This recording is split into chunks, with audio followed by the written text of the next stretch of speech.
everybody, welcome back to a brand new episode of HGO, the show where we talk about everything that's hot in the world of games. I'm one of your hosts, Ethan, and as always, I'm joined by my co-host with the co-host, it's Hunter. Hey Hunter, how's it going? Oh, it's going just as well today, here on this lovely evening to talk about some video games. And then I'm also joined by my other co-host, he is the Weeb Wonder himself, it's Kyle. Hey Kyle, how you doing? I respect it, Hunter. You kept it simple this week. He did keep it simple. You know, it's been a while since it's just been us three. It's been a month, I checked. The last episode of HGO where it was just us three was exactly a month ago. So it's been a while. Good for us. Yeah, it's been a while. Main cast. Yeah, main cast, back at it again. Who knows where everyone else is? I don't. But no, how's your week been? You had a good week? It's been alright. Still going through Crash 4 at a snail's pace by relative standards.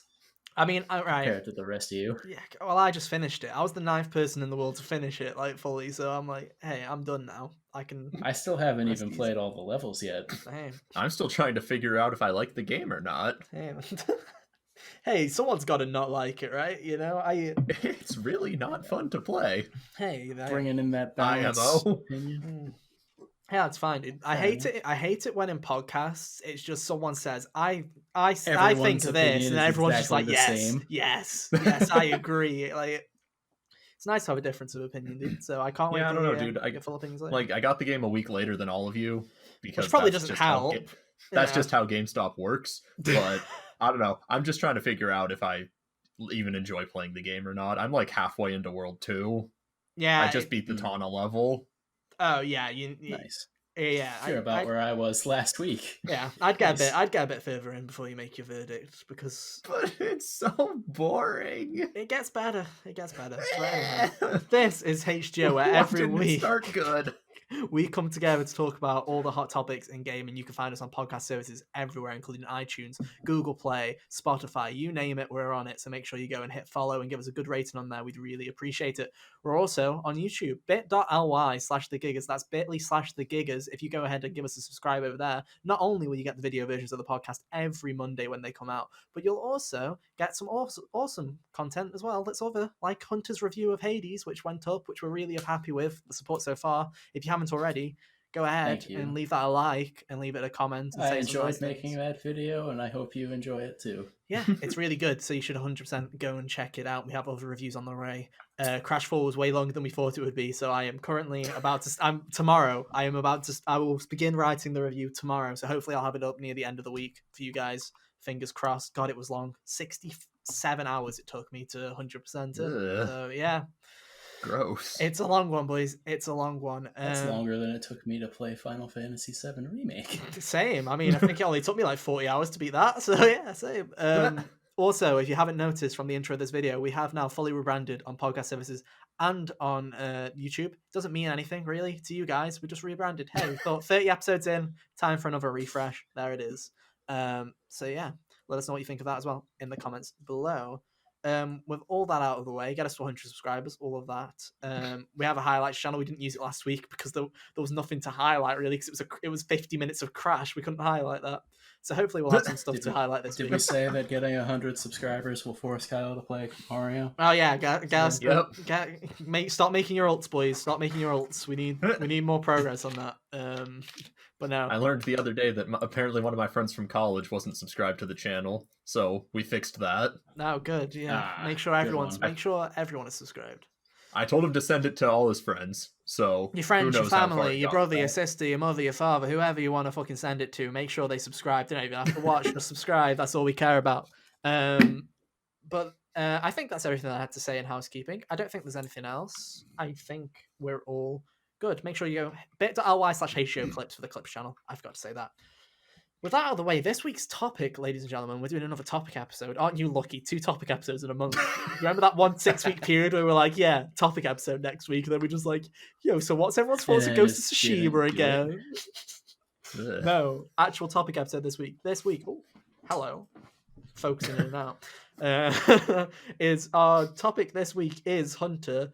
I'll let you say it because I've already forgotten what it is, so I'll give you a bit of a drum roll. Oh, jeez.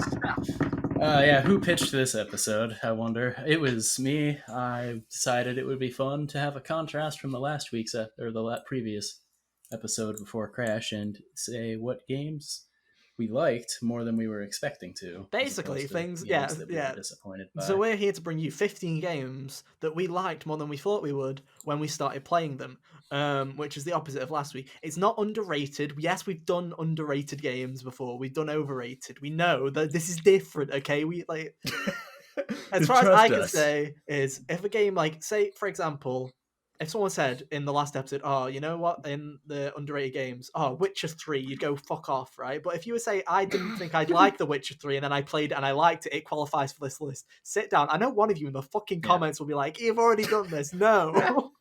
We're not reusing ideas 30 episodes in, I swear. So yeah, 15 Wait till games. 35. For the next rebrand. Overrated video games. No. Everyone will get to the point where they're like, we know we're running out of ideas because Ethan's rebranded the channel again. Oh boy. No. 15 games. We've each picked 5 games that we thought we wouldn't like at first, or we just thought we wouldn't like it as much, and then we ended up really loving it. So I'm going to throw it over to Hunter first, because it was his smart idea. So I'm going to start with you, Hunter. Tell me, what is your first pick of the day? All right. So my first pick is The Lone Survivor, a nice little indie horror game that I started playing off of just kind of on a whim because it was free on PS Plus for, I think, June or something in 2014 on the PS3. So I was like, I'm poor and in high school and don't really have many options. So give me something for free. Here we go. Yeah. And you know what? It's one of my favorite horror games after playing it. I hadn't really been super into the horror genre for a while at that point. It'd just been kind of like Resident Evil took a downturn. So I was like, yeah, nothing much here for me now.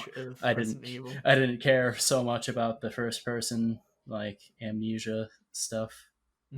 But Lone Survivor was really cool because it's like a 2D pixely graphic. It has a lot of Silent Hill influence in it, in its sound design and soundtrack, and just kind of the cerebral way that you go about keeping your person sane. It doesn't affect gameplay, really. It just affects your ending. So it's not like Eternal Darkness?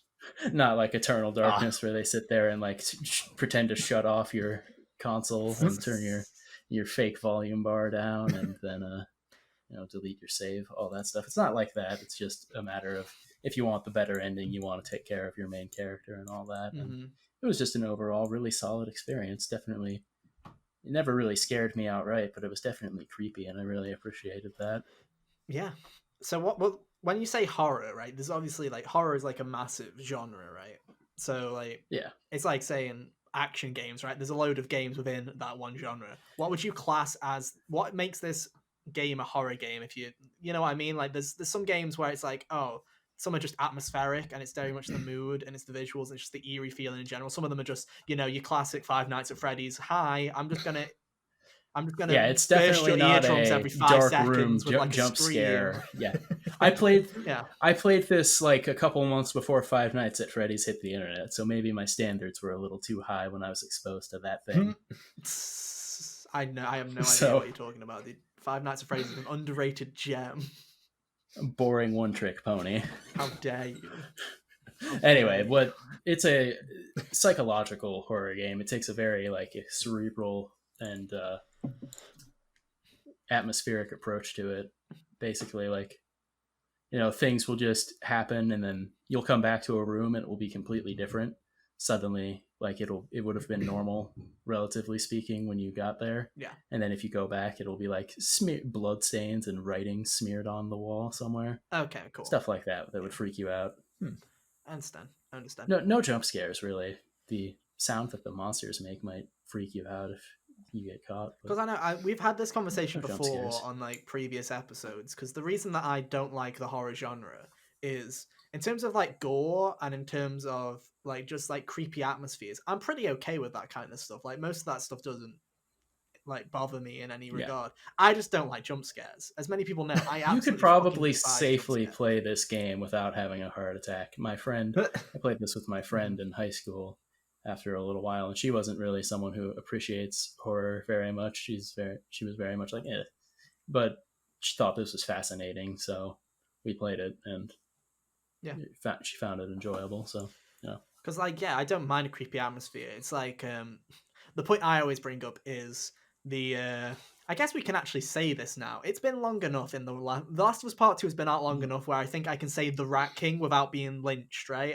I feel like it's safe enough to just say Rat King now and be like, yeah, we're safe. If you just say that, say so. But there's the Rat King section, right, of The Last of Us Part 2.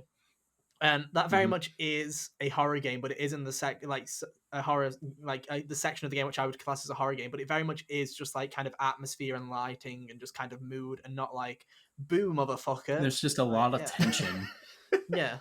Like the reveal of the monster isn't even like a jump scare because you can feel it coming, and it's more like, oh, I'm here now, and you'll still be terrified when you see it, but that's more because it's like, oh god, I have to fight that now. Yeah, and it's ugly as hell, and you're like, oh god, why? But no, I appreciate it. And hey, Lone Survivor, if you are an OG fan of this channel, you should know this right now. We have a Let's Play of this game. It's like one of the 2 Let's Plays we fucking finished. It's one of the 3 Let's Plays I think we finished. We finished Lone Survivor's one of them. I know we finished Metal Gear, didn't we? Metal Gear Solid. We finished 4. Metal Gear Solid was finished. I did that. Yeah, all the Hunter ones finished, right? So you had Lone Survivor, you had Metal Gear Solid. I finished the Splatoon Let's Play, and Kyle finished Battletoads because it was only 3 episodes. And those are the 4 Let's Plays that we finished on the channel. Sam technically finished a Nuzlocke. He just lost, was all. I don't also count that. Technically, I did finish Kingdom Hearts 2. I just never uploaded it. The last 2 episodes are just gone. And also, those are gone forever because they were on my own hard drive. Yeah, they died, unfortunately. We never got them up. I lost the end of a playthrough to my computer dying at one point, too. I do still have backup save files I could load, though, so if I ever felt inclined. I feel like we're past that stage now of the channel anyway. I feel like we've evolved from talking in front of games to just talking. Like I feel like that's what we're like. Games. We don't need the gameplay. We can just sit here and chat shit anyway. It's fine. People will listen, and more people listen. So who cares? You know. That's why we changed to webcams and got rid of the blurry gameplay. Oh god! What? How dare you, dude? That blurry gameplay was quality content, dude. Quality content. But no, so quality. Even Atlas decided to copyright us. One day, I hope we're big enough for Atlas to go, hey, can we send you something? I'll be like, yeah, if you apologize for copyrighting my blur gameplay. Only if you apologize for using it. True. But no, well, the point I was trying to make was, even if you're not a horror fan and don't feel like playing the game, we even have it up on the channel as one of the few Let's Plays that you can go and watch. If you want to go and see Hunter's opinions on it as he plays through it, then there you go. Yeah. It's a really cool way for you to go experience it. So you should definitely go and do that. But no, you've mentioned Lone Survivor a couple of times on the podcast before. Did I mention it before? Not as in one of these topic things, I don't think, but just in general, you've mentioned Lone Survivor as an example before. But no, I like it. You talk about it a lot, and you seem to like it a lot. So you should definitely go and play it if you haven't. Kyle, it is your turn, good sir. All right, to pick a game. We're going to start things off pretty simple. We're going to start off with Legend of Zelda, Link to the Past. Ooh, nice. So, a bit of my history with this game. It was something I had originally picked up back on the Wii's Virtual Console. I had played, I think I played up to Dark World, and then for whatever reason, I just stopped playing. I'm not sure if it's just because I don't remember. I played it when I was really young. I don't remember if it was just because I wasn't having fun or whatever. Yeah. But I recently went back to it on SNES Classic. I don't know why I'm pointing like you can see what the hell's back there. I believe you. It's there. I can't believe it's HGO Show and Tell again. Here we go. Like if you've not listened to the show before, this is where we must show. Remember, picks or it didn't happen. Yeah, there you go. He does own a SNES Classic. Wait, hold on. Were you pointing at a completely different shelf? And then I think the box is on that shelf. The box is over there. Oh, okay. That makes sense. It was just easier for me to get this. Nah, dude, he's got the Doctor Strange magic, dude. He was like, here's one I made earlier. Hello. But anyways, I went back to Link to the Past recently on SNES Classic, and I actually had a lot of fun with it. Yeah. A lot more fun than I remember having with it on my first playthrough. I don't know what changed between then and now. I don't know if it's just because I'm older and I have more of an appreciation for older games, or I don't know. It could also be the fact that I played Link Between Worlds on 3DS, which is basically just like a remaster of Link to the Past, but with more. Yeah, with like an extra element. But wait, there's like more. Link Between the Worlds. But yeah, Link to the Past was actually a lot of fun, and I kind of feel bad for all the years I used to shit on it. You would just talk smack before you played it? Well, I talked smack before I beat it. Okay. And I mean, to be fair, I still haven't beaten it, but yeah, I'm further than I was. I think I'm at like the Dark World Forest dungeon, the spooky dungeon. Yeah, I don't know. That has like all the entrances. Yeah, exits. That's where all like the undead enemies are. It's where you fight Mothra. I played Link to the Past like the weekend before Breath of the Wild came out, so it's a very blurry thing for me as far as the specifics. Yeah, I feel it. But yeah, Link to the Past, really fun game. Although this is something that everyone already knows because everyone else loves it. Yeah. But unlike Ocarina of Time, I actually agree with that statement. Nice. I think I've just turned off autofocus, so we'll see. Hello? Hey, there we go. I fixed it. I'm sorry, I forgot to turn it off beforehand, so I was like, I'll fix it now. I'm gonna bounce off of you, Kyle, because cool. That's a cool little segue, I think. So I'm gonna bounce off you. I wasn't gonna say this game first, but seeing you brought up Zelda first, I thought I'll bring up Zelda as well. I also do have an honorable mention, but because this is such a good segue, I'm just gonna talk about the honorable mention after. I was gonna mention it first, but fuck it, it was so good of us.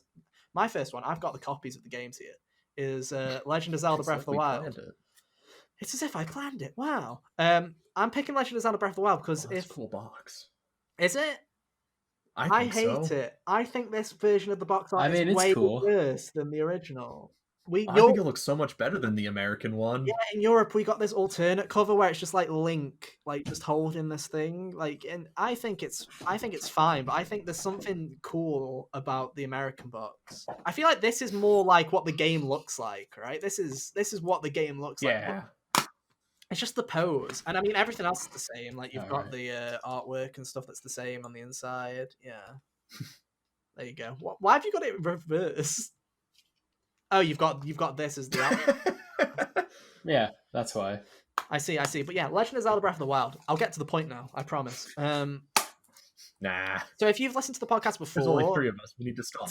Oh, we can just chat shit for the entire time. Who cares, right? It's not like this has got to be up in 12 and 15 hours or whatever. How's that different from a normal episode? It's true. But no, if you've listened to this episode before, wow, this podcast before, congratulations, you've heard it before we have.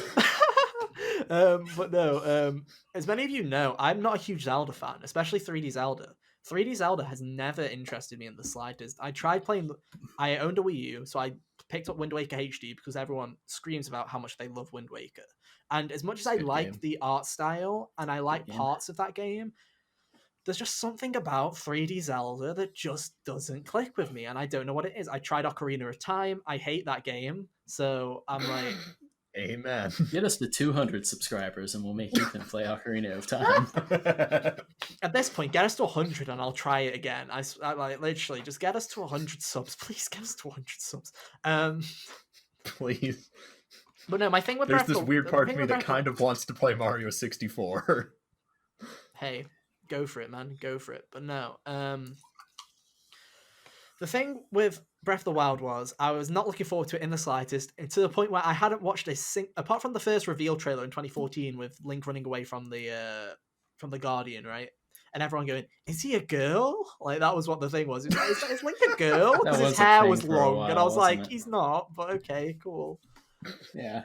You tried, but I was not looking forward to it because I don't like. Took that idea and ran with it though. Yeah, because I don't like Zelda, so I stayed blank. And then I heard all of these fucking fake people, dude, all these fake fans, all of these sellout fucking content creators, whether it was fucking Greg Miller or the guys at Easy Allies, or whatever the fuck you want to say, right? That were going, it's the game of the generation. And I'm like, fuck it, I'll buy a Switch then. And they were fucking right. Like, they were right. Yeah, they were. Right. Darn right they were. I was going into this expecting to go, oh, overrated. Dude, I was going to be like, it's not. I honestly, it's my favorite. It's one of my favorite games of all time. I think it fluctuates between Persona 5 / Royal and this all the time. In terms of gameplay, this is my favorite game of all time. I absolutely adore it, and I think it's the fact that it does everything.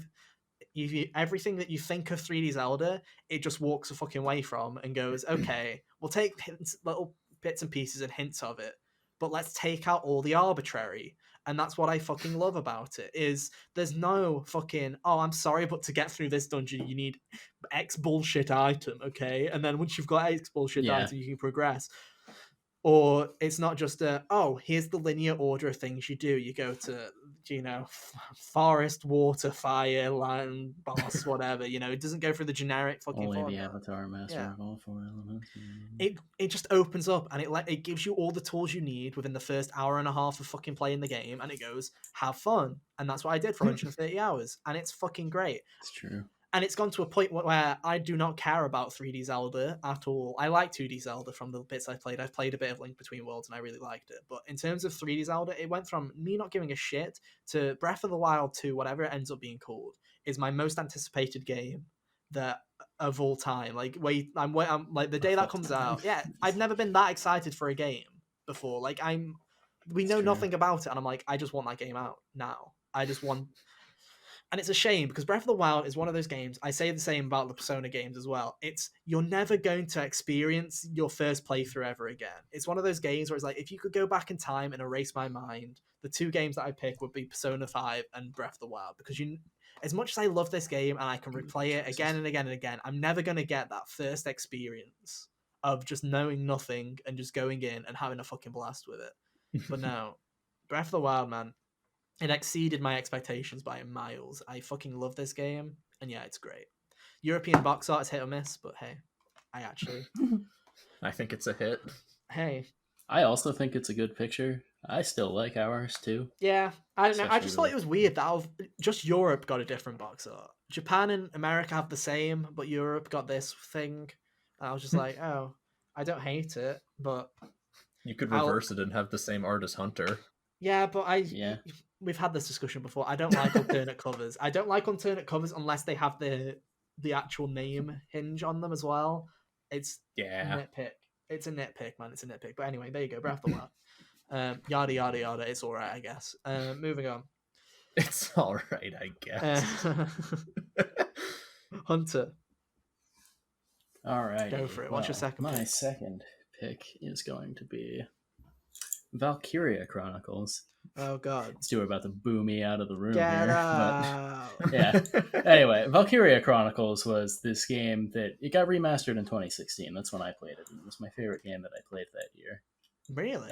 Essentially, yeah. You're telling me Game of the Year? Uncharted 4 wasn't your favorite? You're telling me Game of the Year Overwatch wasn't your favorite? You're telling me Game of the Year... I don't even remember what else came out. I don't remember 2016 at all. I don't either. Anyway, if you care that much, I have a video about it to go scrub through. Me too.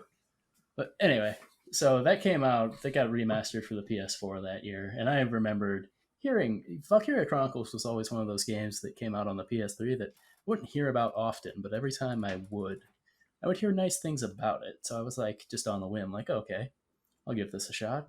Why not? Sure. Yeah. And I liked it way more than I expected to. The characters were all very charming. The story was really cool.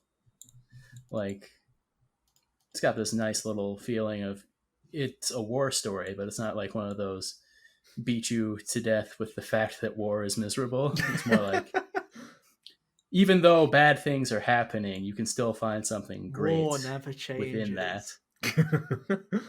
And I really appreciated that. For what it was doing, and also like the strategy and gameplay as far as that was concerned was fun. I've never gotten super into the weeds with the mechanics, but I found what worked and what I had fun doing and rolled with it.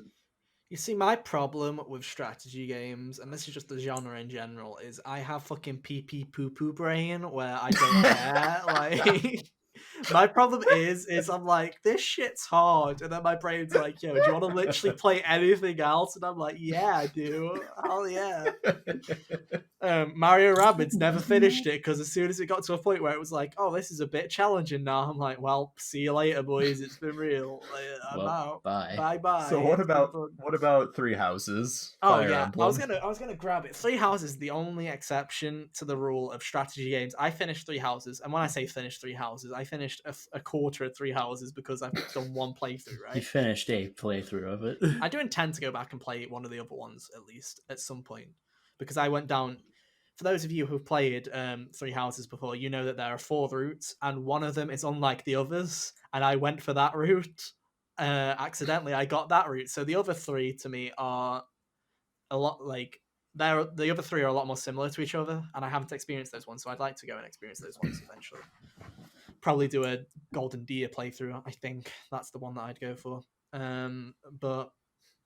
the only reason that got me through that was the story. That's the only reason that got me through that game. Yeah. Was I found the characters... Like, the story is why I like Valkyria Chronicles so much anyway. Yeah. So, yeah. Its art style is also nice. It's got this very kind of storybook aesthetic to it. Yeah. It was kind of... cel-shaded and pretty. Kind of the art style, but no. To be fair, I could have put 3 Houses on this list. I very easily could have said 3 Houses. And to be honest, now that I think about it, I probably should have put it on this list, but, 3 Houses gets enough. You still can.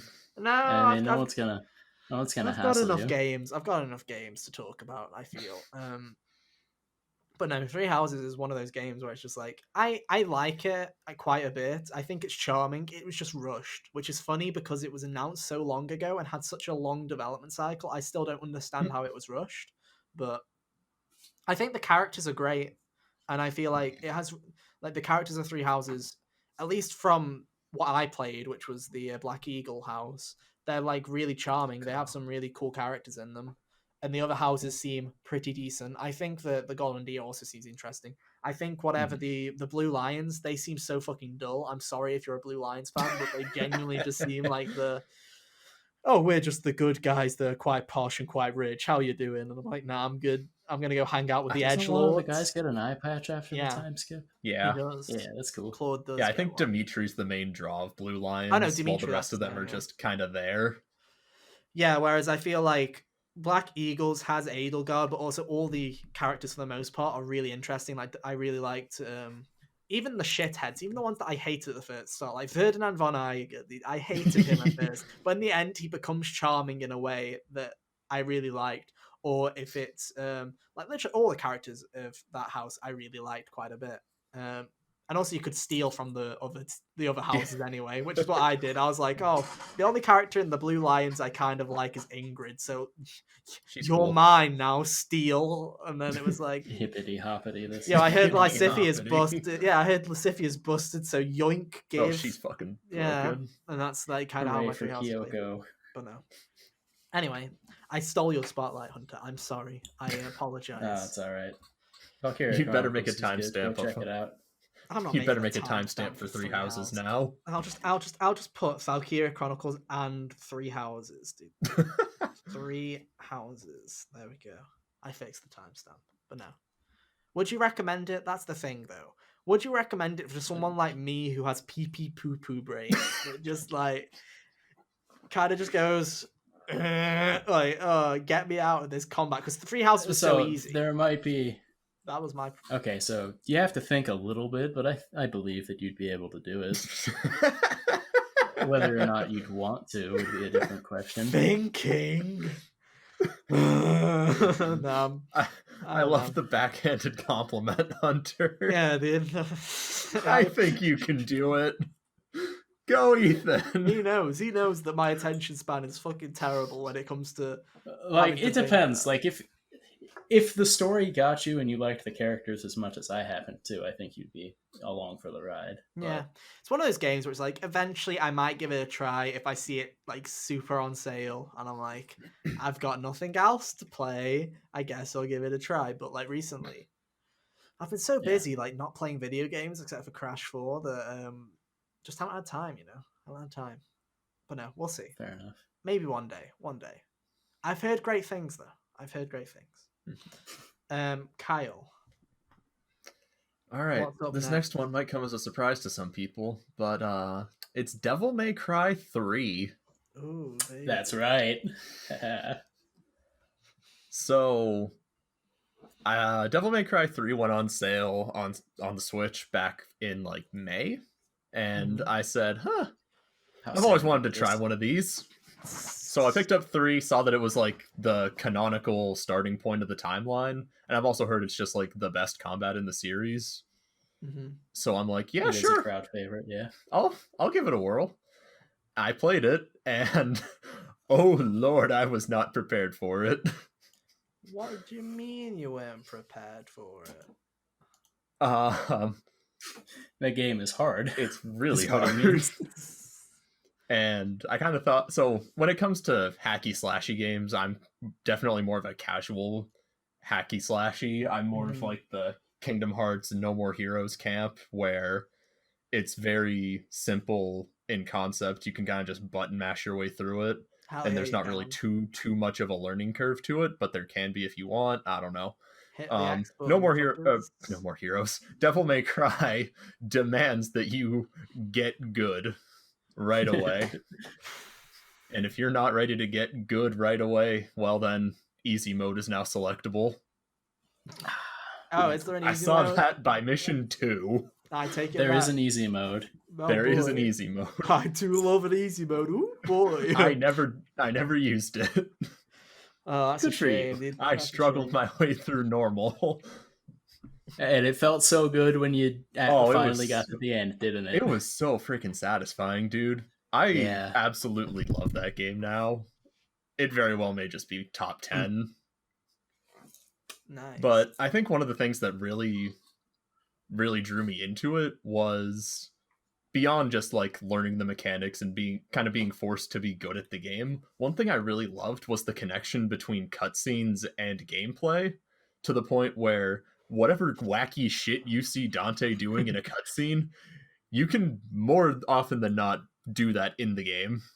Yeah, like in the first cutscene, you'll see him like skating around on one of the enemies. If you jump on an enemy, you can do that. Yeah, and it's so cool. Or even like I told Hunter, I think I told you about this, where the first Jester fight, there's a cutscene beforehand that shows Dante like shooting at his feet, and then he teleports away and he's all tired. Well, when you get to the first fight with him, you can use that as an opening to get a free punish on him. And my Kingdom Hearts 2 fucking data org loving brain is just like, oh man, there's so many cool different ways. I wonder what else this game will let me do. The fucking Agni and Rudra fight. I don't know why I'm pointing at my TV like it's on, or that you can even see my TV. Agni and Rudra, it's Dante, ladies and gentlemen. He's here. Hey, Dante, how you doing? How's SMT Nocturne? Oh man, I wish. This is a I wish highlight. we could get Dante's voice actor on the show. Ruben Langdon would be a good get. Get us to 100 subs, make it happen. He says he'll come on. Devil May Cry 6. I'll ask. We'll have the exclusive interview, dude. And I'll refer to him throughout the entire interview as Mr. Dante, sir. That's what we'll do, dude. But yeah, Anyway. and then like the Agni and Rudra fight, where you're fighting 2 enemies at once, and it never feels one-sided, and you can just get force punishes on them. It's the whole game. It all just comes together so nicely, and everything just feels so satisfying when it all works. Like, don't get me wrong, there are low points of the game. Is it fucking Gigapede, the flying worm? Yeah, Gigapede.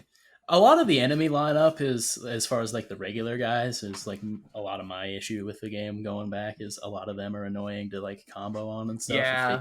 If they don't have a scythe, they're basically not fun to fight. I mean, that's the thing with everything though. Like, every hack and slash game, I always feel like there's always a low point, right? I feel like as good as a hack and slash game can be, there's always that one point where you're like, oh, this is the bit where the quality dips just a tiny bit, even if it is just like a tiny bit, right? Like even in like games like Bayonetta 2, where I'm like, I think it holds up for the vast majority of the entire experience. There's always that one section Bayonetta where you're like, is pretty great. I could do without it. I'd rather not. Yeah, I could do without it, just skip it. But no. Yeah. Fuck, what was I gonna say? Something I have no idea. Something but anyways, about boss fights. Gigapede. I'm gonna chuck words at you.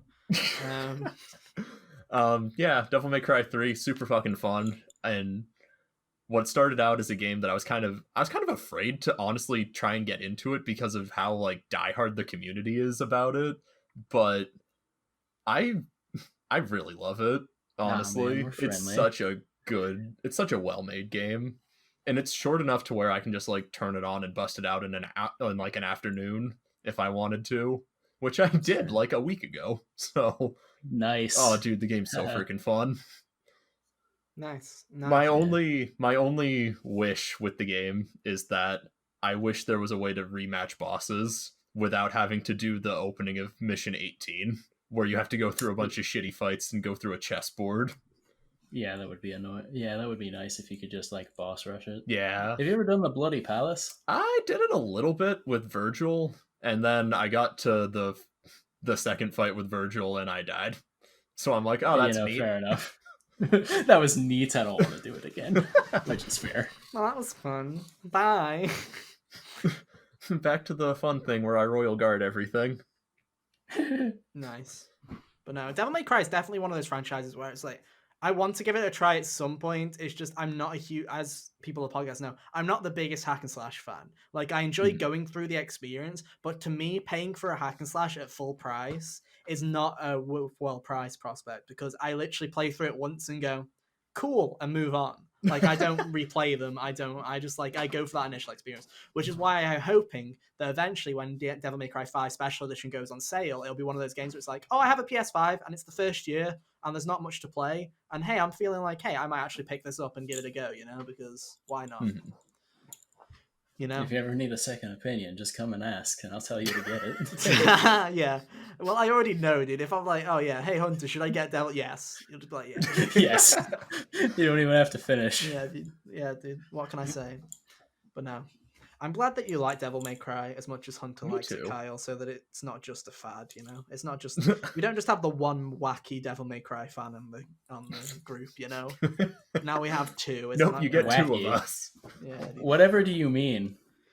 I have no clue what you're on about, dude. Right, okay. Speaking of games that have really toxic communities that you thought that you were going to dislike, but you ended up really liking, who's ready for a shock of the fucking century, guys? This little game. This is my honorable mention, so I'm just going to mention. There's this little game called Persona 5, shock of the century. Let's stick it back on the shelf because everyone knows.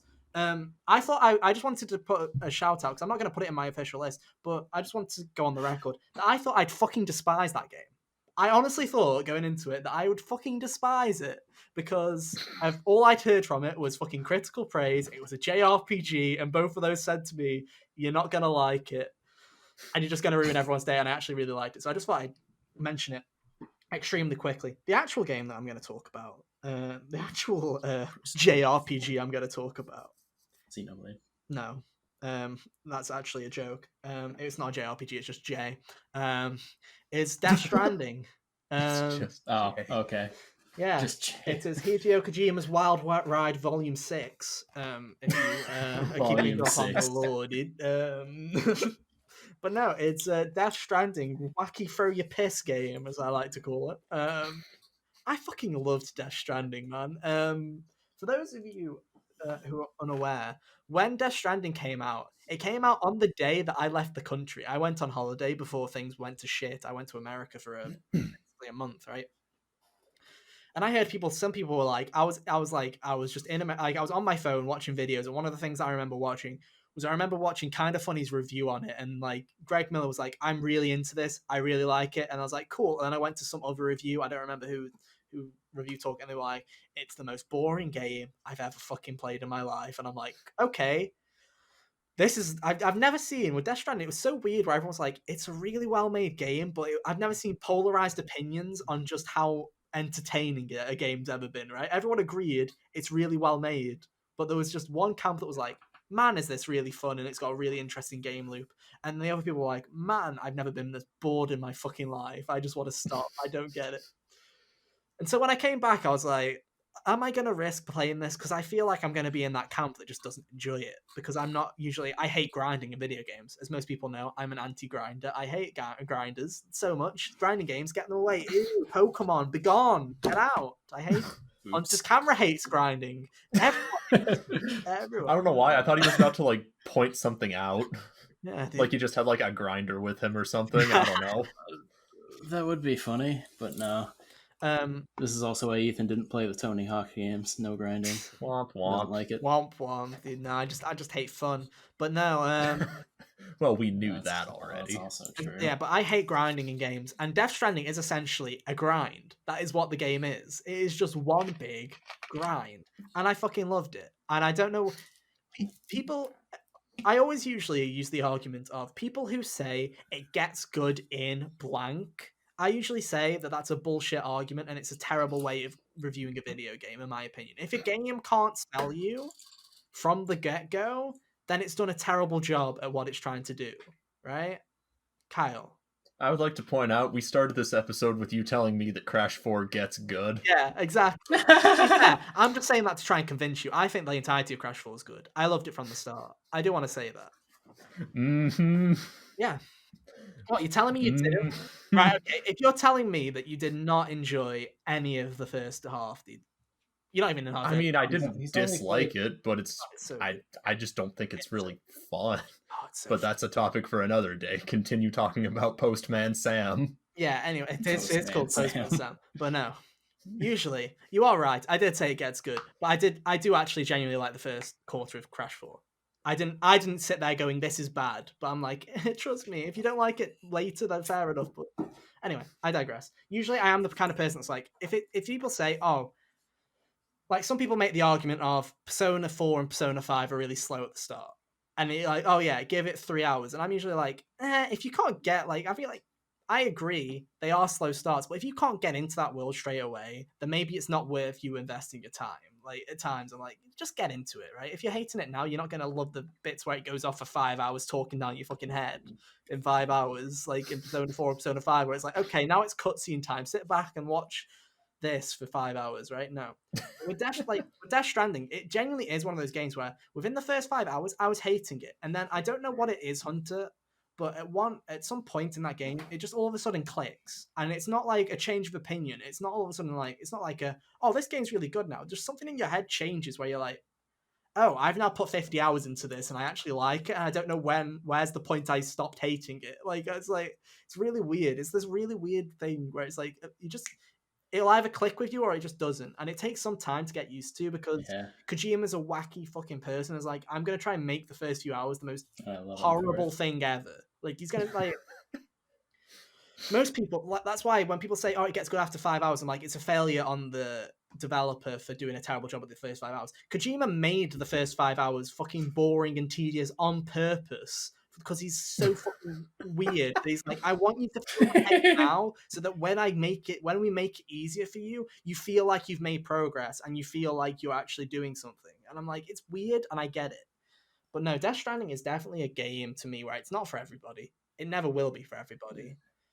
It definitely isn't for everyone, but I really like it. I think it's one of those games. I think it's one of those games where I think I think it will forever be, in terms of Kojima, it'll be probably Kojima's most like I'd say I probably have the most split opinion on it in terms of like gameplay enjoyment. I don't think Kojima will make a game again that's this divided on opinion, and not that if the game's good or bad, just whether they enjoyed it or not.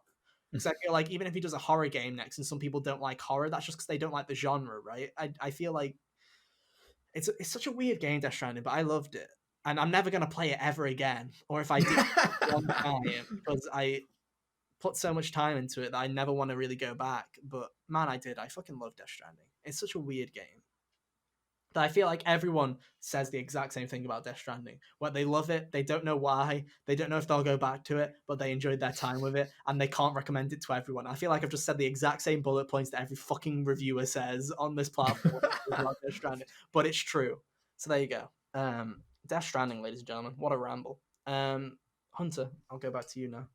You can talk. Alrighty, so this is going to sound weird because it was one of the best games that came out that year, but I wasn't expecting God of War to get me quite as good as it did. I can say going into it with its trailers, I was like, okay, this has potential to be at least the best story in the series.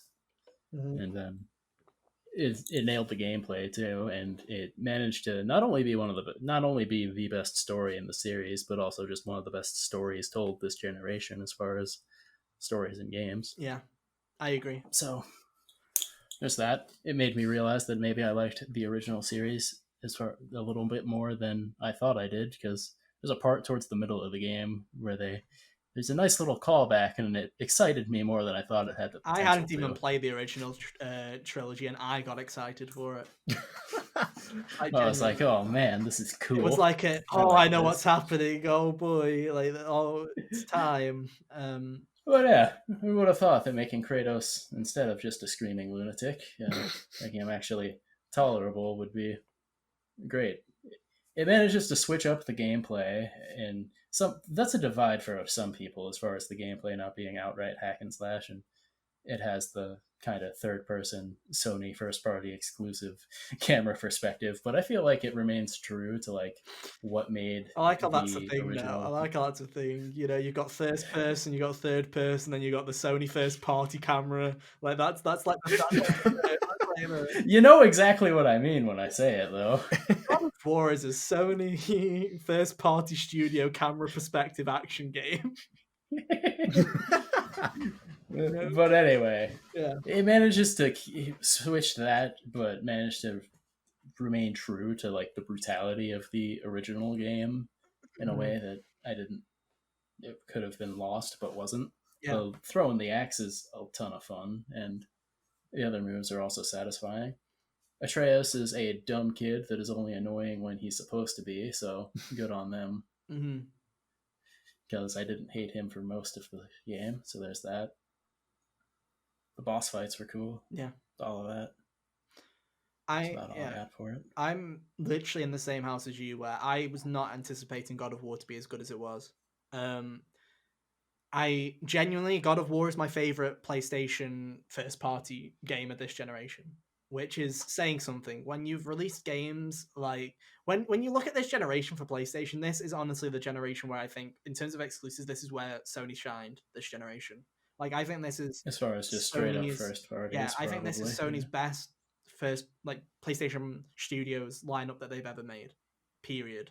I think that even if you're not a fan of some of the games, like I was a bit bored by Ghost of Tsushima, in terms of quality, it's really well made. And I just think when you think of the lineup of Ghost of Tsushima, God of War, Horizon Zero Dawn, Uncharted 4, The Last of Us Part 2, the list goes on, right?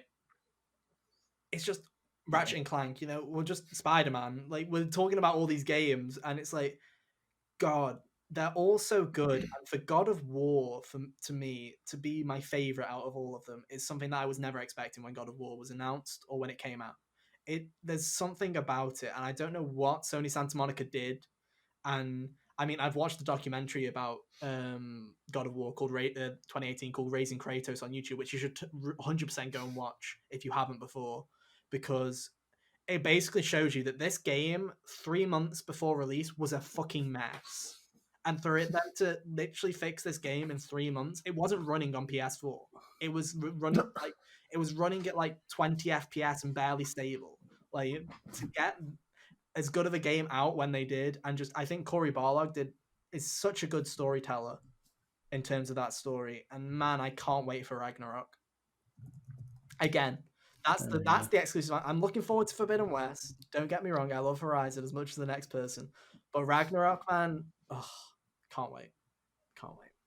I love it. Yeah, and if you're getting a PS5 and you haven't played it, man, first thing on that, it'll be on the PS Plus collection. Get it downloaded. I'm hoping they announced recently that Ghost of Tsushima will will optimize the boost mode for PS5 and will run at 60 FPS on PS5.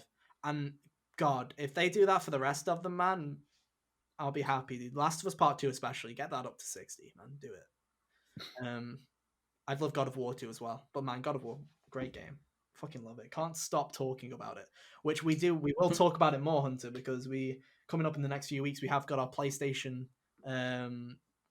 All right, that is gonna be soon. Gonna rank all of the PlayStation 4 exclusives, and you're gonna have to. I feel like we're gonna be fighting on those because I said God of War is my favorite. We'll see what happens, dude. We'll see what happens. There'll be some fisticuffs. I feel like we'll have a pretty aside from what one we think is the best, I think we'll be of pretty similar opinions. I think so too. It can't be worse. It can't be worse than some of the ones I've seen, dude. It can't be worse. Oh, there's no way. No way. Anyway, I love God of War, and people should definitely play it. Even if you think you don't like God of War, if you think you don't like story games, give it a try. Like, honestly, love it. Absolutely love it. Kyle, you're up, bud. What's next?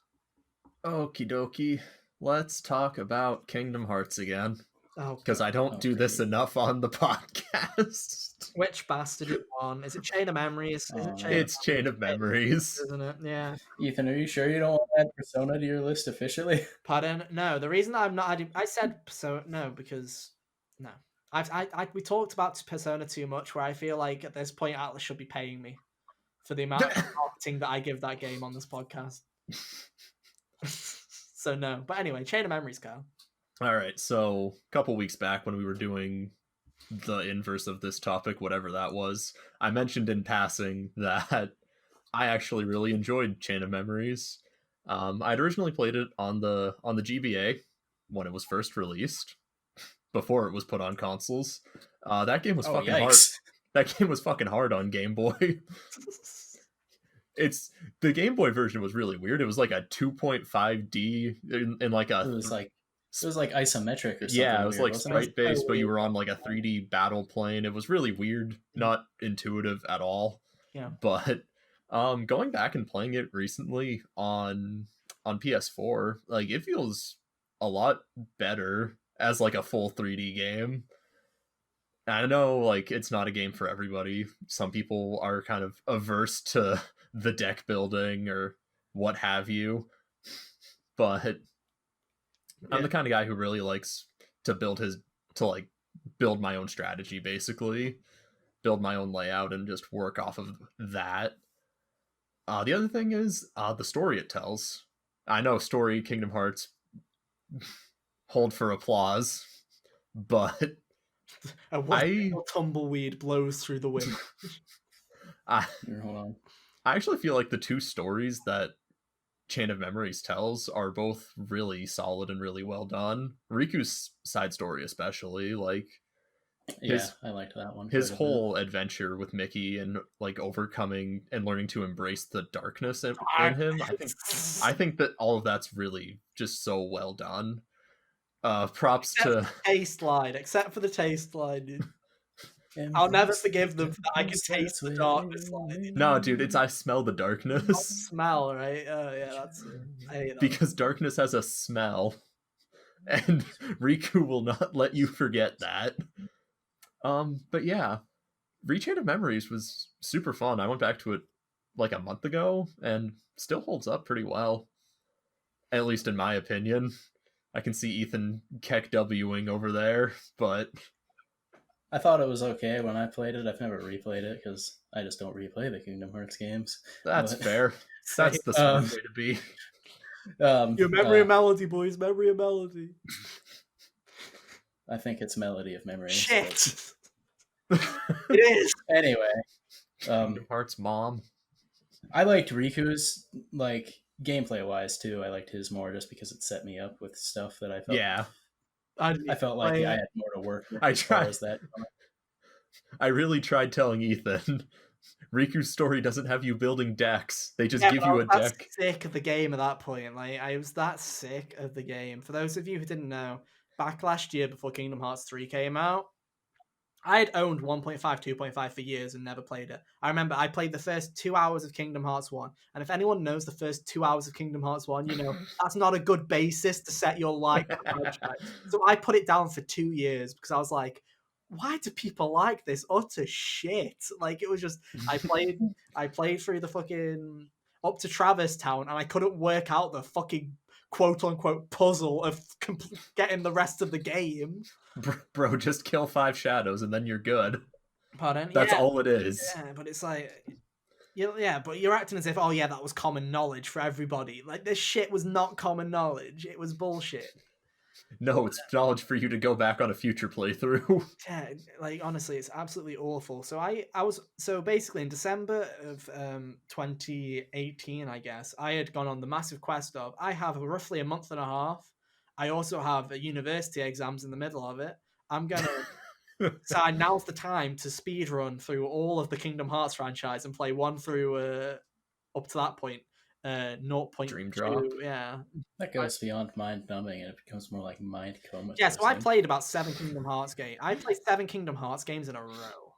I think 6 or 7. I don't remember how many there are.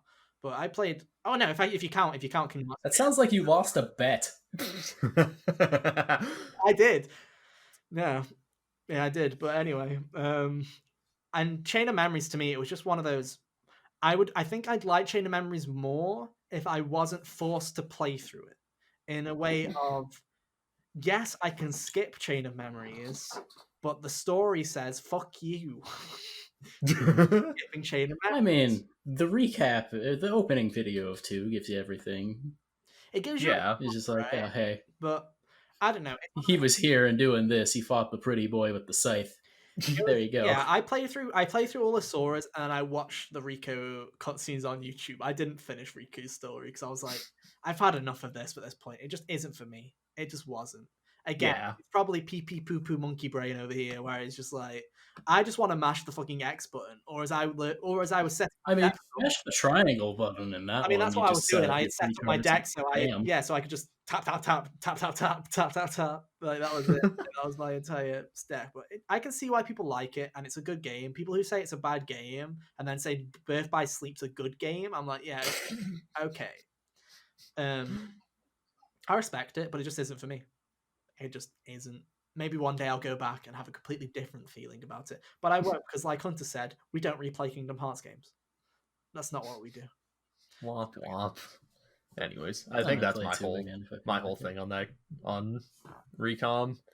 I feel like since I mentioned it last week or the week before, whenever the hell I was on the show last, I felt like I should give like some elaboration as to why I think it's my 3rd favorite Kingdom Hearts game. Nice. Hey, I respect it. It's a good choice.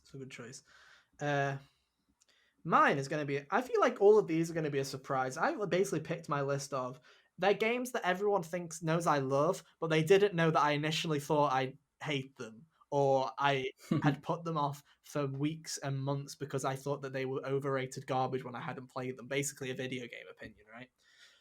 So, when I tell you that I did not pick up Overwatch, here's Overwatch, God, ladies and gentlemen, until, this game came out in April or May 2016. I did not pick this game up until December of that year, when it was like £13, because I thought this game would be absolute shit, and I thought it was overhyped, and I was sitting there at the Game Awards, if you remember, at Game Awards 2016, Uncharted versus Overwatch. When it conquered the world, basically. Overwatch versus Uncharted, and Overwatch won, and I was pissed to shit, because I was like, this is awful. Why is this garbage game getting Game of the Year? It's awful, get it out. So then I bought it, because I was like, if people are saying it's that good, I'm going to fucking buy it. And I played it, and I didn't like it that much, because I was the only person that owned it. And then in the summer after that, so this is a whole year after launch in 2017, I convinced my friends to finally pick this game up.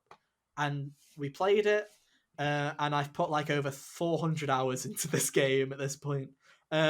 If you have a group of friends, I stand by this. If you have a group of friends that like playing team-based shooters, then I think Overwatch is the best first-person shooter in terms of playing with friends. It's the game, to me, that encourages teamwork and encourages skill, but to a way where anyone can play.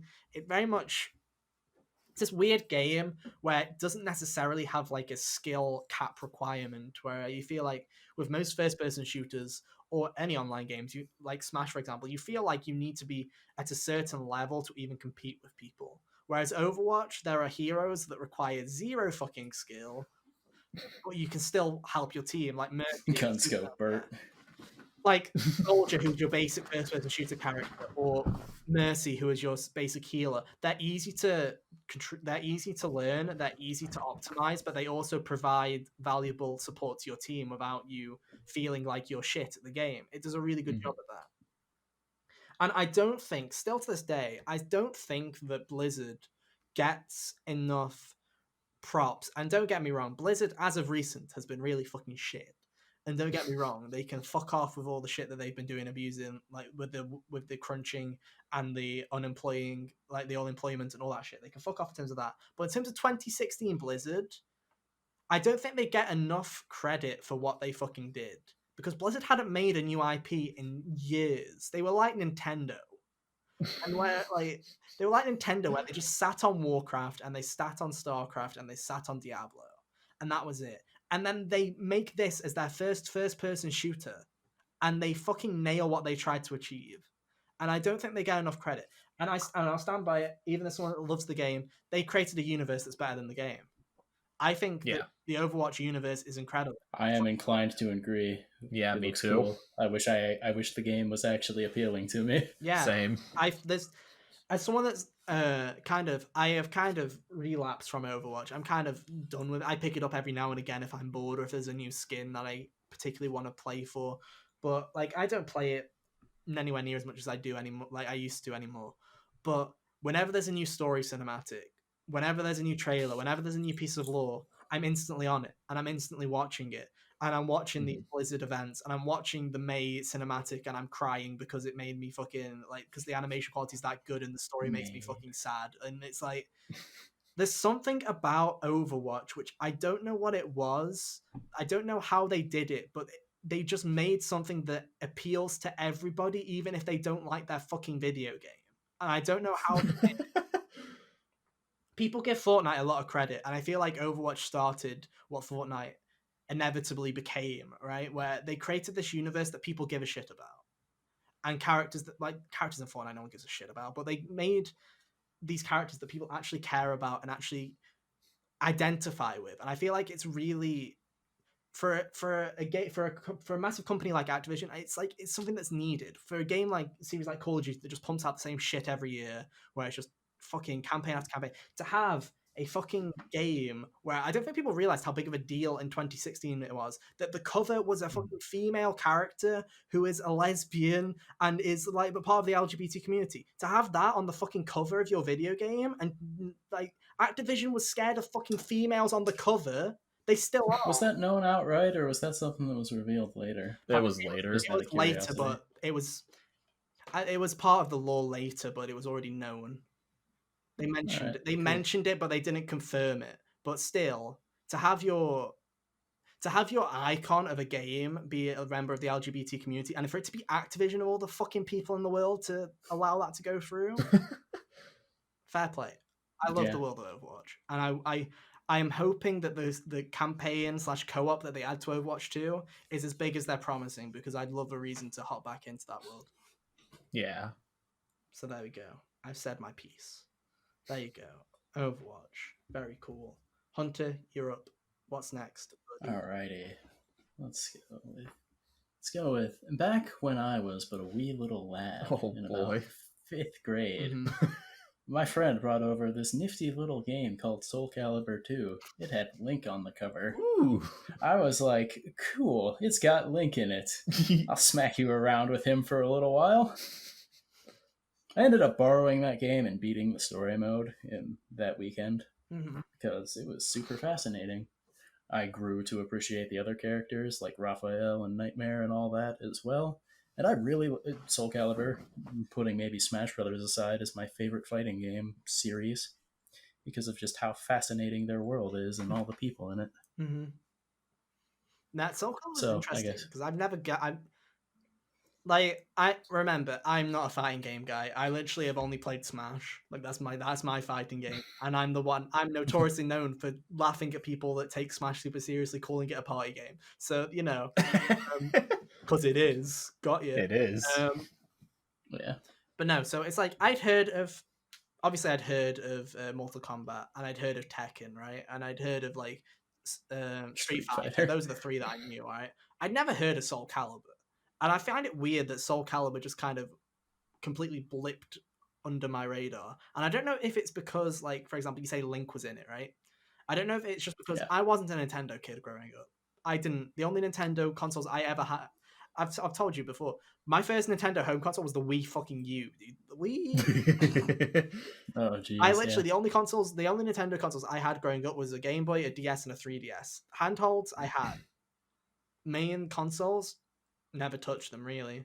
But Soul Calibur is interesting because it's always looked cool, but I'm just like, I never got into it, or I never even perceived of its existence really. So I find it's really weird. Yeah. The reason I like it so much is probably because I'm a big old history nerd, and they've got like, it's set in like the age of exploration and stuff. Yeah. So that's just really cool to me. And all the wacky things that go on. They kind of dropped the ball with 5 a little bit, but 6 brought it back. Yeah. And spades. I'm really excited for the next one now. Nice.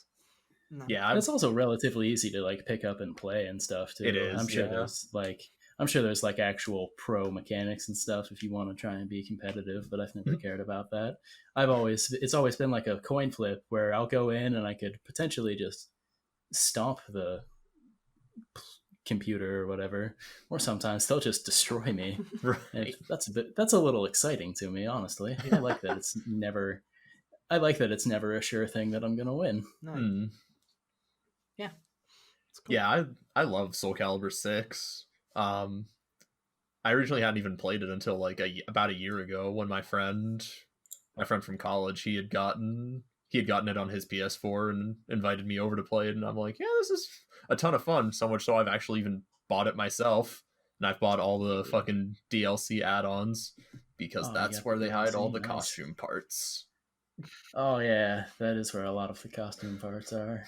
Genuinely, in the PS4 yearly roundup, whatever they do about how much total playtime you've put in games, Soul Calibur 6 was like number 2 with 50 odd hours.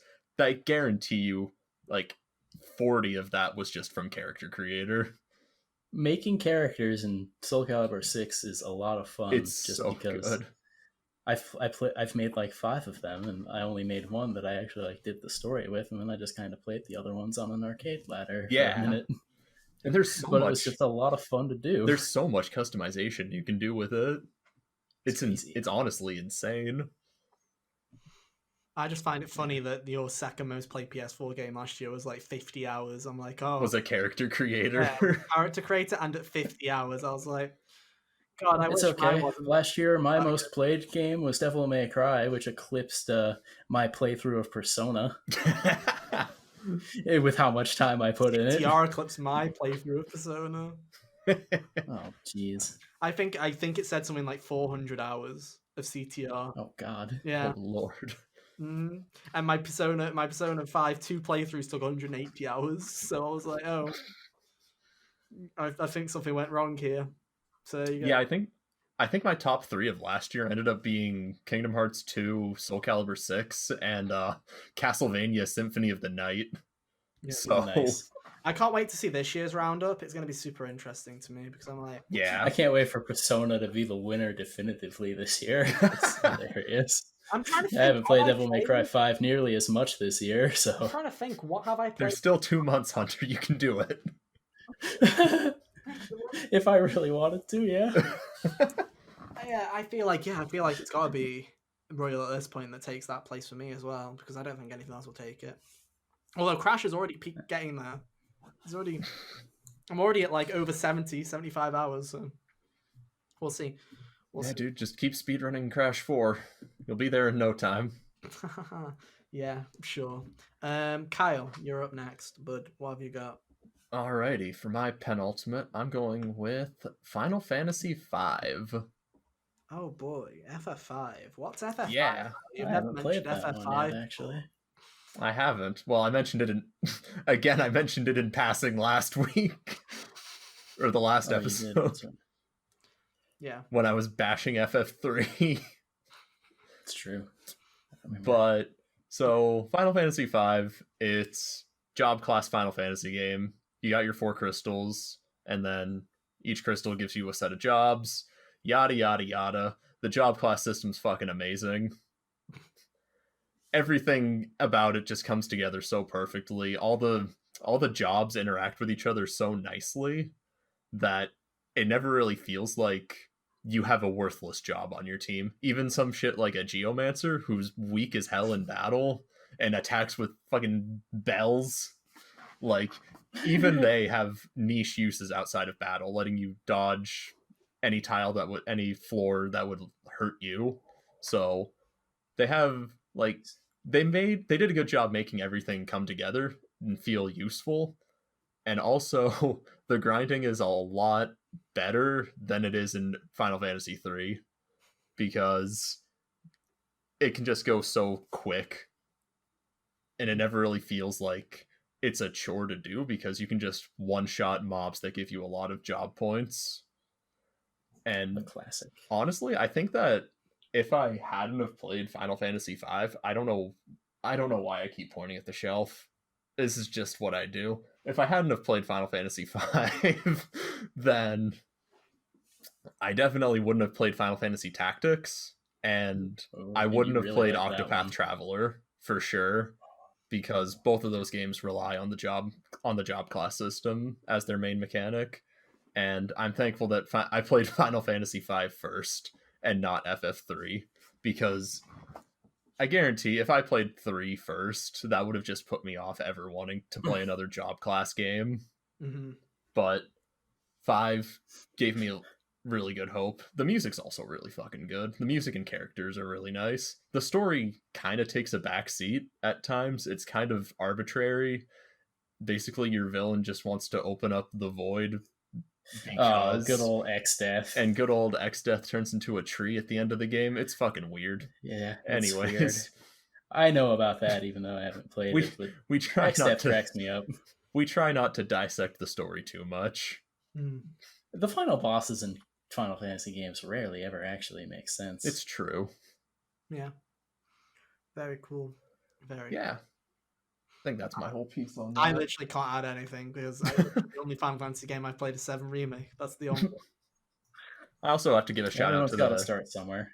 I also have to give a shout out to the GBA remake of the game, which improved graphics, improved sound, and also added 4 new jobs, which all of them are super fucking fun to play with. Cannoneer especially, you can get some cool shit with that. Nice. You also get a cool pirate hat. Yay, pirates. And a really, really stylish coat. Oh boy. So it's worth it. Oh, a coat? Yeah, dude. I'm sold. Final Fantasy. Play it. Do you get an eye patch? No, but you do get a cannon. Oh, that's cool. Swings around about. Swings around about. Very cool. I guess we're not getting off this train of, we've brought this shit up before, because Kyle brought up Kingdom Hearts, so I might as well bring up the other fucking ones. Xenoblade Chronicles 2 is on because, yes, Hunter, you called it earlier. You can sit there and with your smug little story time for everybody. I originally bought... I do too. It's very fun. I originally bought this game not to play it, but to rub it in Kyle's face that I owned a Switch and a copy of Xenoblade Chronicles. Because at the time of Xenoblade 2's release, Kyle didn't have a Nintendo Switch. In fact, I don't remember who in our group actually had a Nintendo Switch at that point. I think it was just myself, Jack, and Sam. That had one. So it was like, I decided, because I was buying a lot of the Nintendo first-party games this time around. I bought ARMS as well, because I wanted to support the Switch, because I didn't want it to be as a failure like the Wii U. So I bought Xenoblade 2, and I thought it was funny, because I thought I'd buy this and put it all over my Twitter and send it to Kyle in his DMs as well as putting it on Twitter, and sending Kyle the tweets in his DMs as well.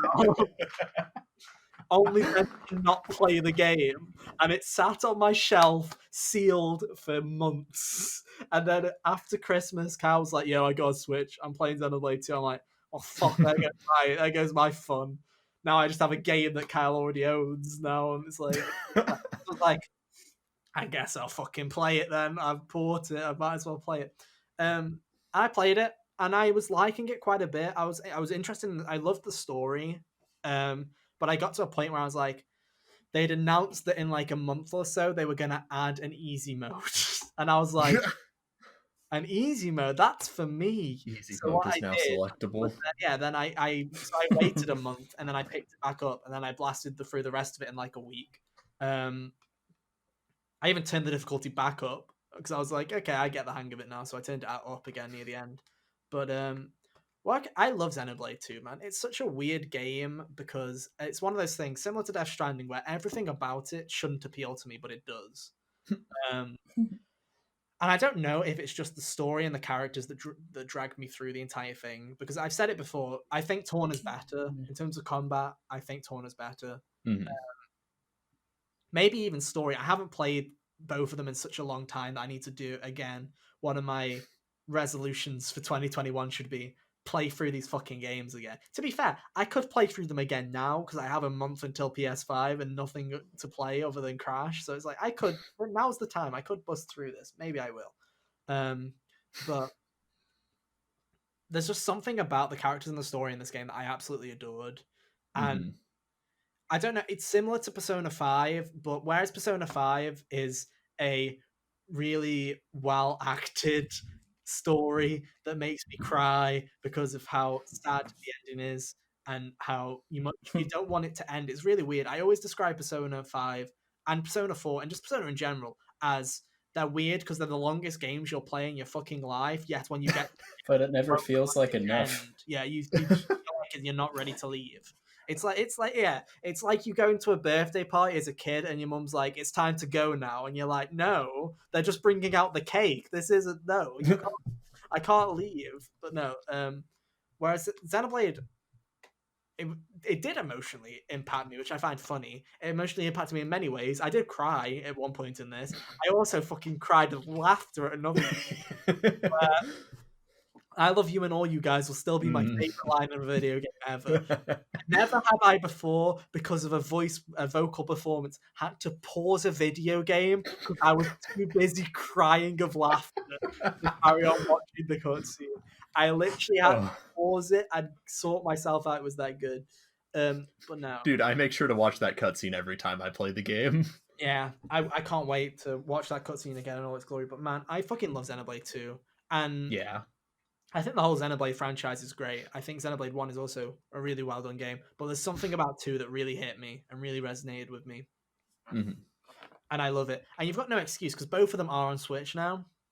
Yeah. So you've got no excuse. If you're a story person, you're like, I must play Xenoblade 1 before I play Xenoblade 2, which you don't have to. You don't. And yeah, go ahead. But I don't know. There's something about it helps, but you don't have to. It helps for the final 5 hours of the game. And it didn't bother me. Yeah, but to me, I fucking love this game, and I'll never stop praising it. It is my second favorite game on Switch, behind Breath of the Wild. So, that top 5 is so janky. But yeah, go for it. I actually had Xenoblade 2 as my 5th pick. Go for it, then. Yeah, nice. Basically, I went into the game like expecting to like it. Mm-hmm. I love the original Xenoblade. I played it so many times. I've 100%ed the original game on the Wii, but back before any of the fucking quality of life changes for the quests were there. Suicidal. You were like, I like this game that much. I'm going to do all the arbitrary quests, and there's no way of me being able to tell which ones I've done. I can't. I'm going to deliver biscuits to every person in the world. Everyone will have biscuits. But anyways, so I was really excited to finally, have a Switch and have Xenoblade 2. I had played up to the end of Chapter 2, and I really loved what I was playing. The whole final fight with Morag at the end of Chapter 2, when you, topple a water tower, that shit was fucking cool. And then the character interactions between Rex, Pyra, Nia, Tora, the whole gang, I loved it. And then chapter 3 started, and it just felt like a fucking slog. Yeah, that's felt like that's where I paused as well. It just felt like the game was at such a good high point, and then it just fell off so hard. But I kept pushing through, and then the end of chapter 3 hooked me back in so hard. Like, that moment was like, of everything that just happens in chapter 3, like, that was the defining moment of the game for me, and that was the point where I said out loud, I want to finish this game. It was that good. I was pissed off at myself that I waited a month at that point, thinking, oh, this game's all right. Like, but it's kind of hit a low. I was actually fucking pissed off at myself that I'm like, I stopped before this. Like, why did I stop? Yeah. Like, the end of chapter 3 is so fucking climactic, between everything that's going on, all the music in the background, the whole cinematics of it. It's just so, everything just works so well in that scene. Yeah. And it's one of those parts that just resonates with me. And like, Xenoblade 2, I can now say without a doubt, it's definitely my favorite game in the franchise. Probably even of all time. I love it more than Xenoblade 1.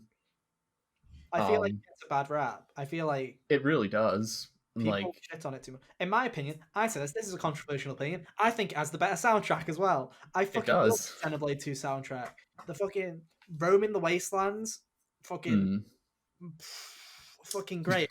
I forget what it's called. It's either called like Incoming or Counterattack or something. The battle music. Yeah, it's one of the boss musics. Yeah, there's like 3 or 4 different boss themes in that game, and they're all incredible. The night themes, all of the music, man, it's so good. Fucking Tantal at Night. Oh, that song is so haunting. It's so good, with like the one voice and then like the backing chorus behind it. Like, that shit was so. I don't remember what. I don't remember what the cathedral place was called. God, I don't remember what. Indal. Indal. The fucking orchestra in that place, man. Yeah. Like the orchestra and the choir, man. At nighttime, that music is just incredible. Honestly. Like, people always big up Xenoblade 1 soundtrack, and I'm like, fair enough. It's a good soundtrack. I really like it. It's really great.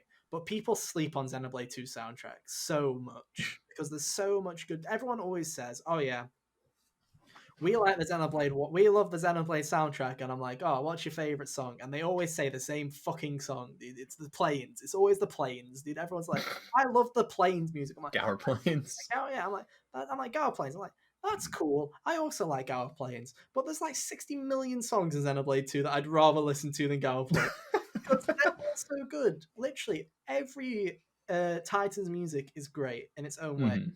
Like, I fucking love it. Where, like, oh God, I can't say enough good things about Xenoblade 2. Honestly. And people either put it off because they're like, oh, I like Xenoblade 1 better, or Pyra's model, which, yes, I agree. Yes. Probably should have censored it. It's a bit top heavy. Yeah, should have probably censored it a bit. Just a wee bit. When you say you like Xenoblade 2, people automatically think you're horny on main, which which, hey, what can I say? I'm no lies detected, but still, I'm not horny on main, guys. You've seen my Twitter. It's the anti-horny zone. It's the anti-horny zone. I just talk about shit.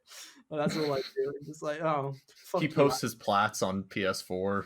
That's it. If that isn't anti-horny, I don't know what is, boyos.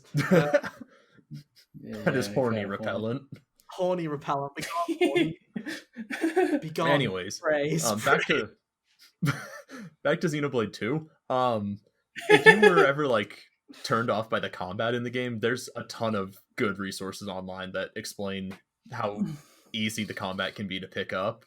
Like, and it like, just remember, everything in the combat builds up off of itself. Like, your auto attacks build up your arts, which build up your which build up your specials, which build up your chain attacks. Like, it's very simple when it comes down to it, but the game does a really bad job of explaining it. And I think that's where the biggest pitfall of it comes in. Yeah, you don't have to be an expert, man. That's my thing. Yeah.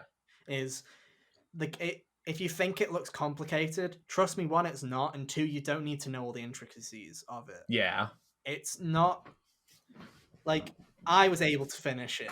If I can finish the fucking game, anyone that has more than one fucking brain cell that is focused on attention span, then you're good to go. Because if I can, Mr. Kingdom Hearts is pretty fun if you just mash the X button and just look away for 20 minutes. I'll deal with you. The combat, people make it out to be more complex than it actually is. I feel like it really is quite simple. And I've said it before. It just looks a lot more complicated than it is because of how much is going on at once. Yeah. There's just a lot at face value, there's a lot to focus on, but really it's pretty straightforward once you eventually, like, with me, I don't know about you, Ethan, but with me playing the game, eventually something just clicked and I had a good understanding of the mechanics. Yeah, it's like Death Stranding, but instead of going, I've just wasted 50 hours of my life, when did I stop hating this? It was, I actually, I'm not shit anymore. I wonder when that happened. Like, cool. But no, yeah, I'll never stop praising that game. I think the last thing I want to say is the blade pulling mechanic and the gacha system that's built into the game. Some people might find that as like a turnoff, or it's kind of just up to luck as to what you get, but I personally never really had an issue with it. You don't need like the super strong rare blades to beat the game.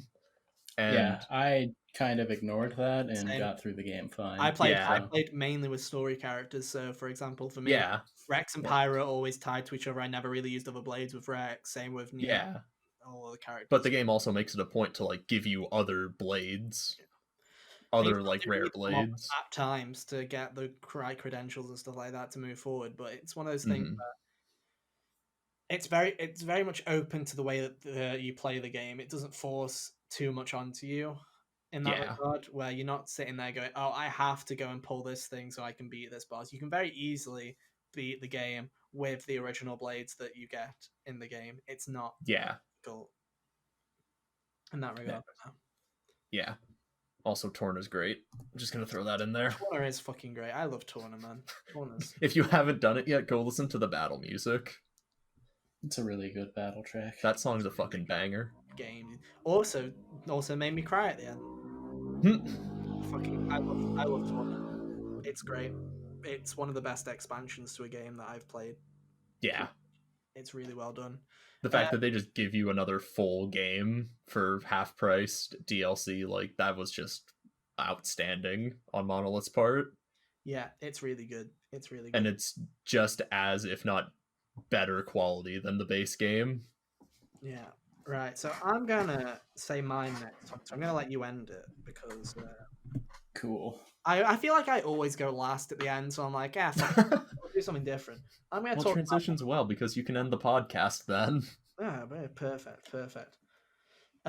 Not this time, Carl, not this time. My final game is an interesting one, because, again, I've talked about it before, once or twice, but I'm going to say it again, just because I can. Tales from the Borderlands is a really weird game for me. It's a Telltale game, for those of you who don't know of Telltale and their non-existence to re-existence, But they're back now, weirdly. But no, Tales from the Borderlands is my favorite game of this genre, I feel. Like, well, actually, no, tell me why I probably actually overtook it now. But in terms of like actual Telltale games, Tales from the Borderlands is my favorite Telltale game of all time. It's my favorite Borderlands game. All the other Borderlands games aren't even close to this, and it makes me laugh. The one that got me my gearbox. I played it because it was free on PlayStation Plus. That is genuinely the reason that I played it. I had no interest in Borderlands, really. I thought it was a grindy ball. Like, honestly, I was like, it's fine, but I'll play it. And for Telltale to nail the Borderlands aesthetic and mood better than fucking Gearbox blows my mind. Like, for most people that don't know, Borderlands' humor very much is dicks, balls, stabby, punch in the nuts. Lol, aren't we funny? It's just a bunch of shock humor most of the time. Whereas Tales from the Borderlands is a legitimately funny game that is really well written and has really great performances. No surprise that it stars Troy Baker and Laura Bailey. Hell yeah. Really gas. Name a more iconic duo.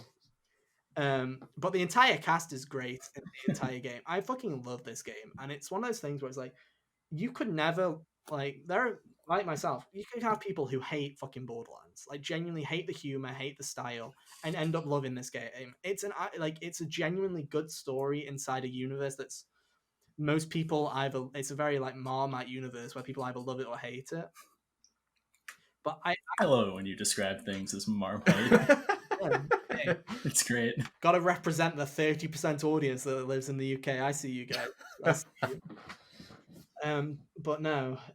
Or should I start saying Vegemite to appeal to the Aussies? Should I start doing that for Aussie? Man. Why not? But no, Tales from the Borderlands. I honestly encourage anyone, if you've never gotten into the storytelling like kind of genre of games, and you're not necessarily into moody boy hours of Life is Strange, let's all get depressed in a corner and cry, or Tell Me Why, which is of a similar vein but not as depressing.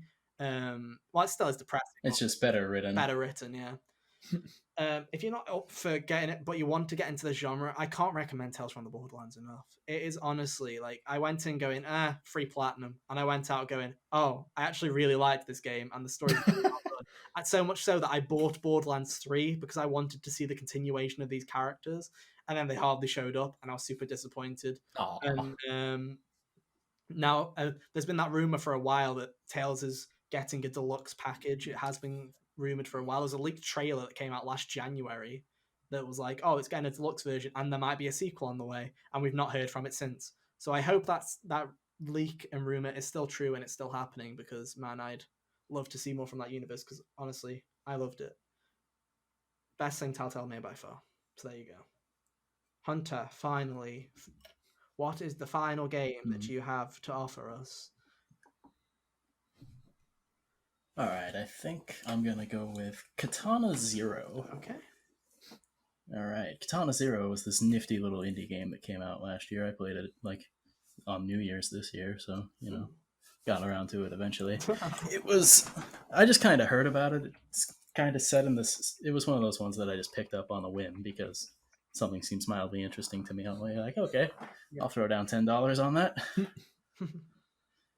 So it turned out to be really good. It's like set in this cyberpunky kind of setting, and the basic premise as far as the gameplay is you've got this cool little time mechanic where you can play around in like slow motion with your katana guy. I think they just call him Zero. I don't remember. I'm pretty sure he's just named Zero. Yeah. But anyway, so the object with using this timing mechanic here is to kill everyone in the room. It's very much like Hotline Miami in that regard. I believe Devolver Digital also published this game. But unlike Hotline Miami, where it was just kind of weird and stuff, I feel like this game utilizes its atmosphere, and strangely enough, I wasn't expecting the story in this game to be fascinating. Hotline Miami is just this weird little drug trip, and this game, on the other hand, is very much the same, but in a lot of ways, but also I actually latched on to things. So that was really cool. Like, they even had other ancillary characters that were fascinating, and there's DLC coming at some point that I'm interested in doing. If they make another one, I'd definitely play it. I really liked this game. I played it all the way back at the beginning of the year, and I've played so many games this year, and I still think about this one quite a bit. So I recommend that you go and get it. Nice. Very cool. I was also reading up to make sure I was right. It did get leaked this year. It was in May, and then apparently there was another leak. Sorry, there was in April that Tales got leaked for a Redux, and then May, apparently it got leaked again with more stuff. But then Jeff Keighley said that he's heard about it and the announcement will be imminent, and it's now October. So, you know. Imminent. Yeah. I wonder when. Game Awards. Yeah. Who knows? But no, there you go. But no. Katana Zero, I think I've heard you mention Katana Zero before somewhere. I don't remember, not on the podcast, but I think I've. Yeah, I don't think it was on the podcast. I think that's why I chose to say this one instead of something else. Definitely something. I was wrestling with 3 different things before I started talking. Oh yeah, man, you gotta save those for the next time we do this episode. Okay, so episode one of them 35. Was AI, the Somnium Files, and then the other one was Pyre, which was Pyre is another Supergiant game, and I talk about them quite a lot, so I decided to change it up. You never talk about them enough, dude. Supergiant deserves more. You shouldn't. It's true. I mean, I will sing their praises until the end of the world. Oh yeah, we'll keep singing it. They deserve more than they actually get in terms of praise. I mean, they did get a lot of praise for Hades, which. Hades is their best reviewed game, it's a great game so far, and they deserve it. Yeah, I love it. But still, needs more love. Check out our review. So does our review, so go check it out. But no, other than that, that is everything then. So there you go. There is somewhat. We mentioned so many games. I think it was like 17 or 18 in the end games. I'm just gonna stick with 15 or 16. We don't even need a 4th person. No, we don't even need a 4th person. Yeah. But no, yeah, that has been our X number of games that we thought we wouldn't like as much as we did when we went into them. What are your picks? Let us know in the comments down below. We'd really appreciate it. Drop a like on the video. Drop a good rating on podcast services if you have enjoyed on the audio side. Remember, we come to you every Monday most of the time. Time fluctuating. You can find us on podcast services at 5 p.m. UK time, 12 p.m. Eastern. We are changing the way that we do the video podcasts. They will be going live the same day, but they'll probably be going live a couple of hours afterwards to see if the YouTube algorithm will like us if we upload at a later, more reasonable time slot for them. Which, to be fair, it looks like from the last couple of episodes that we've been doing, it's working a bit. So we're going to keep doing it, and we're going to hope to see some growth there. Hopefully, maybe the algorithm will like us a bit more if we upload a couple hours later. But if you are used to hearing us at 5 p.m. UK time, 12 p.m. Eastern, you can still listen to the podcast version, so it's all good. No harm done. Hunter, where can people find you? YouTube.com/ReaperHunter23. Very cool. And Kyle, where can people find you? You can find me on Twitter at KDavisL. Oh God, I have my fucking headphone wire on my arm. Surprise. Do the whole podcast over again now, dude. Oh God, no. Anyways, God, that killed momentum. You can find me on Twitter at KDavisSRL or on Twitch at twitch.tv/KDavisSRL. Very cool. And you can find me, as always, at Chaotic Ether on both Twitter and Twitch. Remember, we're all trying to get to 100 subscribers, so if you could do your best to go and tell your friends, tell everybody that you know about the Gigas YouTube channel, tell them to go to bit.ly/thegigas, get us to 100 subs. We really would appreciate getting to that sooner rather than later. Sooner we get there, the sooner I play Mario 64. Yeah, and the sooner we know that more of you are out there and we start putting even more effort into the content. Because we like to see the positive support. We appreciate everyone that's already with us so far, but we'd love more people to stick around, listen to our stuff, so that we can do it even more frequently than we already do. In terms of review-wise, hopefully we'll have a Crash Bandicoot review out sooner rather than later. I do need to write that still, so remember, give me a break. That game's really long. I didn't expect it to take me 65 hours to beat it, so forgive me for not being on time with that. We have got other reviews in the works as well, so we'll get on those at some point as well. But other than that, I think we're good to go. That has been our show. Thank you ever so much for listening/watching. We'll be back next week with another episode of HGO. What will it be on? God knows at this point. Now, it's the wait. Now. We'll see what I think of the day before. Exactly. We'll see what I chat the day before. Because we have got a bit of a wait now. It's technically, on as of recording this, it's exactly, we go up, it's apt, dude. We're exactly a month away from the PS5 launch. So a month to go until one of the... Raise your hand if you're going to have it on launch day. Technically, not even me. Go team. US launch day.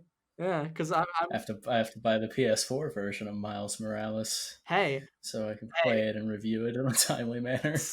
Hey, we actually get the copies of the game now, but I'm just going to be sitting here with a PS5 copy of Miles Morales because I'm reviewing Spider-Man Remastered. So that's only comes with the PS5 version. So I'm just going to be sitting with it. I'll have it in the corner on the week we do it. Just a PS5 game on the thing.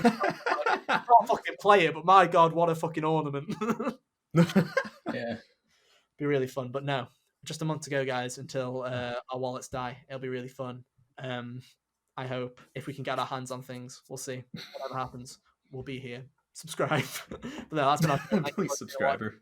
Yeah, please subscriber. Please like and comment. We really appreciate it. And we'll see you next time for more H2O. But until then, have a great week. We'll see you next time. Bye. See ya. Toodaloo.